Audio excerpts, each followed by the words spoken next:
Hello my dear students. आज के lecture में हम करेंगे पार्ट्स ऑफ स्पीच।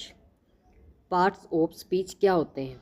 जैसे कि मैं कोई सेंटेंस लिख रही हूँ, दिस इज ए पेन। जैसे मैंने ये सेंटेंस लिख दिया, ठीक है। अब पार्ट ऑफ स्पीच क्या होते हैं? अब हम देखते हैं कि जैसे दिस है, दिस क्या है? सब्जेक्ट है।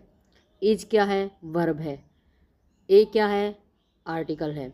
और P E N pen noun है, प्रोनाउन है। एक सेंटेंस के अंदर नाउन होते हैं, एक सेंटेंस के अंदर प्रोनाउन भी होता है, एक सेंटेंस के अंदर वर्ब भी होती है, एक सेंटेंस के अंदर इंटरजेक्शन भी होता है। एक नाउन एक सब्जेक्ट के अंदर जो क्या नाम है, कंजक्शन भी होती है। तो हमें ये पता होना चाहिए कि जो भी नाउन के जो भी एक सब्जेक्ट के अंदर आया हुआ है, फिर से एग्जाम्पल लिख लेते हैं, दिस इज ए पेन।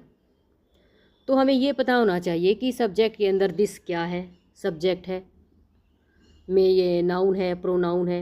इसका हमें ये पता होना चाहिए कि कौन सा पार्ट ऑफ स्पीच है।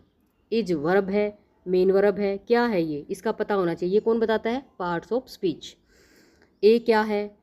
पेन नाउन है या प्रोनाउन है, यानी इन सब के बारे में कि ये क्या है। सब एक सेंटेंस के अंदर जो भी सभी आए हुए होते हैं उनके नाम क्या है, वो नाउन है, वो प्रोनाउन है। तो पार्ट्स ऑफ स्पीच आपको यही बताता है कि वो उनके नाम क्या है और उनकी कैटेगरी क्या है, ठीक है। तो यही हम पार्ट ऑफ स्पीच में समझेंगे। पार्ट्स ऑफ स्पीच का जो टॉपिक है वो मैं आपके लिए इसलिए लेके आई हूँ ताकि आपको नाउन, प्रोनाउन, एडजेक्टिव, कंजक्शन सब के बारे में आपको पता चले, जो कि आपको नहीं पता है, ठीक है। देखो, जैसे पार्ट्स ऑफ स्पीच की डेफिनेशन क्या होती है? Parts of speech refer to the category into which words are classified, यानी कि जिसके अंदर जो वर्ड्स हैं, जो शब्द हैं, जो सेंटेंस के अंदर आए हुए अलग अलग शब्द हैं, उनको क्लासिफाइड किया गया है बेस्ड ऑन देयर फंक्शन, यानी कि वो क्या कार्य करते हैं सब्जेक्ट के में। नाउन का काम करते हैं, प्रोनाउन का काम करते हैं, वर्ब का काम करते हैं। वो कौन सा काम करते हैं, कौन सा फंक्शन करते हैं वो सब सेंटेंस के अंदर वो वर्ड। तो उन वर्ड के बारे में जानना ही, उनके उनके नाम जानना, उनके फंक्शन को जानना ही क्या है? पार्ट्स ऑफ स्पीच है, ठीक है। जैसे एग्जाम्पल और ले लेते हैं इसकी डेफिनेशन को समझने के लिए। He goes to school. जैसे अब ये है, ही गोज़ टू स्कूल। अब मेरे को नहीं पता कि ही क्या है, नाउन है या प्रोनाउन है। गोज क्या है? वर्ब है या मेन वर्ब है। टू क्या है? कंजक्शन है या फिर प्रीपोजिशन है। ये सब कुछ मेरे को नहीं पता है, ये मेरे को। और स्कूल क्या है? नाउन है, प्रोनाउन है, क्या है? ये सब कुछ मेरे को कौन बताएगा? Parts of speech. तो ये जितने सारे वर्ड्स हैं, इनके फंक्शन क्या है, इनके नाम क्या है, ये सब कुछ कौन बताता है? हमारा पार्ट्स ऑफ स्पीच। तो देखते हैं कि कितने पार्ट्स ऑफ स्पीच होते हैं। हमारे 8 पार्ट ऑफ स्पीच होते हैं। कितने होते हैं? हमारे 8 पार्ट ऑफ स्पीच होते हैं।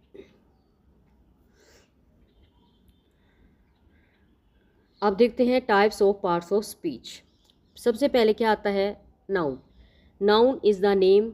नाउन किसका नाम होता है? किसी पर्सन का, किसी प्लेस का, किसी वस्तु का, किसी विचार का।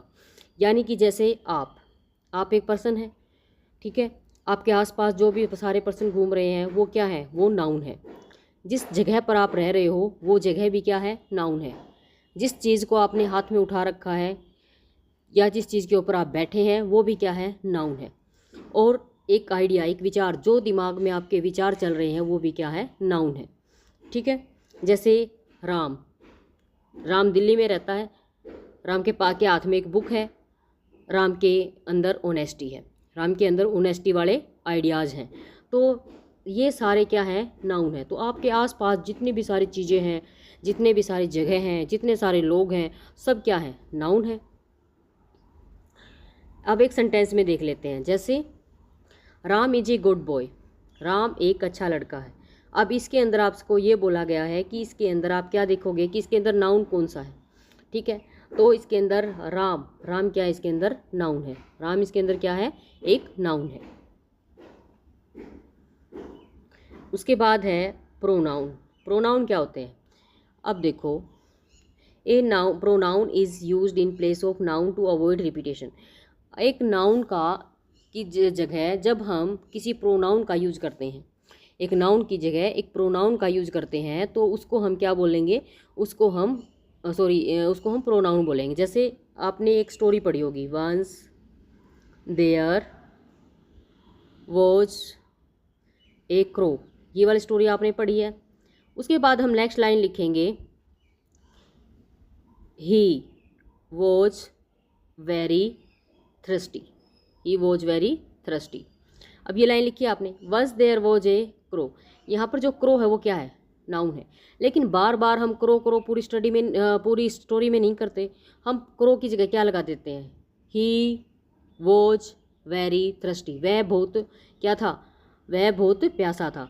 तो जो नाउन की जगह पर जो शब्द आए जाते हैं, नाउन की जगह पर जो शब्द लिखे जाते हैं, उसको हम क्या बोलते हैं, उसको हम प्रोनाउन बोलते हैं। जैसे ही, आप ही लड़के के लिए लिखते हैं, लड़की के लिए सी लिखते हैं, इट लिखते हैं, दे लिखते हैं। तो ये यह वह वे ये क्या है, ये ही लड़के के लिए यानी कि जो मेल हैं उनके लिए प्रोनाउन है। लड़कियों के लिए जो ये सी यूज़ करते हैं फीमेल के लिए, उनके लिए प्रोनाउन सी है। इट जो निर्जीव होते हैं या फिर जानवर होते हैं उनके लिए हम इट प्रोनाउन का यूज़ करते हैं, और दे प्रोनाउन का यूज़ दोनों के लिए करते हैं। ठीक है। उसके बाद जैसे ही इज़ प्लेइंग क्रिकेट, वो क्या खेल रहा है, क्रिकेट खेल रहा है। अब इसके अंदर आपको बोलेंगे कि इसके अंदर प्रोनाउन कौन सा है, ही इसके अंदर क्या है, प्रोनाउन है। उसके बाद आता है एडजेक्टिव, इसके अंदर डी क्या होता है, डी साइलेंट होता है, आपको क्या बोलेंगे, एडजेक्टिव। एडजेक्टिव डिस्क्राइब और मॉडिफाई ए नाउन और प्रोनाउन, यानी कि जो किसकी विशेषता बताए, नाउन और प्रोनाउन की विशेषता बताए, उसको हम क्या बोलेंगे, एडजेक्टिव बोलेंगे। जैसे ब्यूटीफुल, टॉल, जैसे राम है, राम क्या है, नाउन है। और राम की अगर मैं कहती हूँ कि राम लंबा लड़का है, राम सुंदर लड़का है, राम अच्छा लड़का नहीं है, तो राम सुंदर लड़का है, अच्छा लड़का है, तो ये क्या है, ये उसकी विशेषता है। और विशेषता कौन बताता है, एडजेक्टिव बताता है। ठीक है, यानी कि और राम क्या है, राम नाउन है, राम के लिए प्रोनाउन क्या यूज करेंगे, ही यूज करेंगे। तो राम का प्रोनाउन क्या हो गया, ही। और इन दोनों के लिए जैसे मैं कहती हूँ कि Ram is a good boy, Ram is a good boy, तो गुड क्या है, एडजेक्टिव है, किसकी विशेषता बता रहा है, राम की। और he is a good boy, अगर मैं कहती हूँ वह अच्छा लड़का है, तो वह की विशेषता कौन बता रहा है, गुड बता रहा है, यानी गुड क्या है, एडजेक्टिव। एडजेक्टिव क्या होते हैं, यानी कि अच्छा, बुरा, लंबा, काला, गोरा, ये सारी चीज़ क्या होती है, एडजेक्टिव होते हैं। जब हम किसी की विशेषता बताते हैं या जब हम किसी के अवगुण बताते हैं, तो वो क्या होता है, हमारा एडजेक्टिव होता है। जैसे example, she has a beautiful dress, उसके पास सुंदर ड्रेस है। तो ब्यूटीफुल इसके अंदर क्या है, उसकी ड्रेस की विशेषता, ड्रेस क्या है इसके अंदर, नाउन। तो नाउन की विशेषता किसने बताई, एडजेक्टिव ने। एडजेक्टिव क्या है, ब्यूटीफुल। उसके बाद आती है वर्ब। अब वर्ब दो प्रकार की होती है, एक तो होती है हेल्पिंग वर्ब और दूसरी क्या होती है, मेन वर्ब। हेल्पिंग वर्ब में क्या आता है, is, am, are, was, were, has, have, had, यानी कि सारी की सारी हेल्पिंग वर्ब होती हैं। और जो आप वर्ब की फॉर्म लर्न करते हैं ईडी लगा के, जैसे प्ले, प्लेड, प्लेड, तो वो क्या होती हैं, आपकी मेन वर्ब होती हैं। ठीक है, एक सेंटेंस में हेल्पिंग वर्ब भी हो सकती, हेल्पिंग वर्ब ये भी हो सकती है, और एक सेंटेंस में हेल्पिंग वर्ब और मेन वर्ब दोनों भी हो सकती हैं। एग्जाम्पल देख लेते हैं, जैसे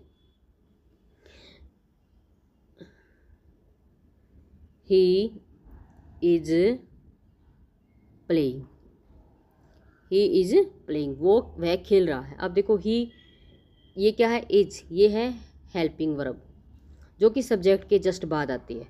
और ये प्ले, प्ले के साथ आईएनजी लगाया हुआ है कि ये क्या है, मेन वर्ब, ये क्या है, मेन वर्ब। ठीक है। अब देखो, a verb express an action और स्टेट ऑफ बीइंग, यानी जो एक वर्ब है वो एक्शन को दिखाती है और जो हमारी अवस्था है उसको बताती है। जैसे कि हम खाना खा रहे हैं, ठीक है, हम कोई काम कर रहे हैं, तो जो हम काम कर रहे हैं, जो हम एक्शन कर रहे हैं, जो हमारी जिस अवस्था में हम है, उसको कौन बताती है, हमारी वर्ब बताती है। जैसे रन, ईट, इज, आर, ये सब क्या है, वर्ब्स हैं। उसके बाद आती है adverb. An adverb modify a verb, an adjective और अनदर एडवर्ब, यानी कि एक एडवर्ब क्या होती है, जो वर्ब से पहले आती है और उसको क्वालिफाई करती है, या बाद में भी आती है या पहले भी आती है कई बार। तो एन एडवर्ब मॉडिफाई एक वर्ब, एडजेक्टिव और अनदर एडवर्ब, यानी कि जो किसकी विशेषता बताती है, एक एडवर्ब एक वर्ब की बताती है, एक एडजेक्टिव की बताती है और दूसरे एडवर्ब की बताती है। जैसे क्विकली, वेरी क्वाइट, यस्टरडे, ये सब क्या है, ये हमारी एडवर्ब है।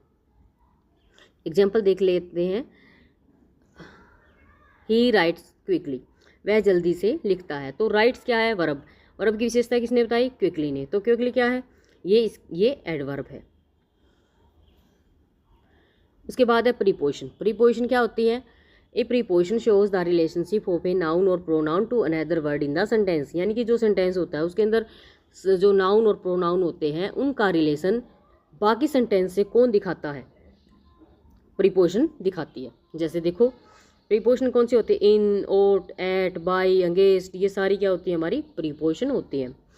अब देखो एग्जाम्पल देख लेते हैं ये वाला प्रीपोजिशन का। जैसे the book is on the table. अब जो बुक है वो कहाँ पर है? ऑन द टेबल, टेबल के ऊपर बुक है। तो पूरे सेंटेंस के देखो दो सेंटेंस है। The book is on the table. On क्या है इसके अंदर? ऑन हमारी प्रीपोजिशन है। ऑन ने किसके साथ? टेबल क्या है? नाउन है। नाउन टेबल के साथ बाकी सेंटेंस को किसने जोड़ दिया? ऑन ने जोड़ दिया। तो ऑन क्या है? ऑन क्या करती है? दो नाउन और प्रोनाउन को बाकी सेंटेंस के साथ जोड़ देती है। नाउन और प्रोनाउन को बाकी सेंटेंस के साथ जोड़ देती है। जैसे ये पूरा सेंटेंस था और ऑन के साथ ऑन द टेबल। जैसे ऑन द टेबल भी कह सकते हैं, ऑन द चेयर भी कह सकते हैं। बुक चेयर के ऊपर भी हो सकती है, टेबल के ऊपर भी हो सकती है, ऑन द बेड भी हो सकती है। तो ये किसने जोड़ दिया? ऑन ने जोड़ दिया। तो ये क्या है? हमारी प्रीपोजिशंस है। उसके बाद आती है कंजक्शंस। एक कंजक्शन कनेक्ट वर्ड्स, फ्रेजेस और क्लोजेस। कंजक्शन किसको जोड़ती है? वर्ड्स को जोड़ती है, फ्रेजेस को जोड़ती है और क्लोजेस को जोड़ती है। जैसे एंड, बट, और, बिकॉज, ये क्या है हमारी? ये सारी हमारी कंजक्शंस हैं। ठीक है, ये हमारी क्या है? कंजक्शन है। यानी कि जो दो शब्दों को, दो फ्रेज को, फ्रेज क्या होते हैं? सेंटेंस का छोटा पार्ट होता है। जैसे इन द मॉर्निंग, ठीक है, तो उसको, और दो क्लोजेस क्या होते हैं? दो सेंटेंस। ठीक है, दो सेंटेंसों को जोड़ती है, दो वर्ड्स को जोड़ती है और दो फ्रेजेस को जोड़ती है। कौन जोड़ती है? कंजक्शन। कंजक्शन का मीनिंग ही क्या होता है? संयोजन, जोड़ने वाला। जैसे I want to play but it is raining. मैं खेलना चाहता था बट इट इज़ रेनिंग, परंतु क्या हो गई? बारिश हो गई। तो बट इसके अंदर क्या है? बट कंजक्शन का काम कर रहा है, जो दो सेंटेंस को जोड़ रहा है। ठीक है, उसके बाद आता है इंटरजेक्शन। विस्मयादि बोधक। Interjection is a word that express sudden emotion. यानी ये जो इंटरजेक्शन है वो क्या दिखाता है? वो सडन इमोशन को दिखाता है। यानी एकदम से जो सडन क्या होती है? अचानक कोई इमोशंस होती हैं। जैसे हम कह देते हैं कि वाह कितना सुंदर फूल है, वाह कितना सुंदर पक्षी है। तो हम एकदम से जो हमारे मन से जो भाव निकलते हैं उनको हम इंटरजेक्शन बोलते हैं। जैसे ओ, वाह, आउच, हुरे। ठीक है, जब हम खुशी से बोलते हैं कि अरे वाह, ठीक है, यानी छी छी कितना गंदा है, हाउ डिस्गस्टिंग। तो ये सारे वर्ड क्या है? इंटरजेक्शन है। जैसे वाव दिस इज़ अमेजिंग। तो वाव इसके अंदर क्या है? वाह इसके अंदर क्या है? वाव क्या है? इसके अंदर इंटरजेक्शन है। तो ये 8 पार्ट ऑफ स्पीच हैं। इनको आपको एक बार अच्छे से लर्न करके आना है और अच्छे से देखना है कि इनको रिटन भी करना है अपनी नोटबुक में। ठीक है, तो आज के लिए आपका ये होमवर्क रहेगा। Okay my dear students, thanks for watching.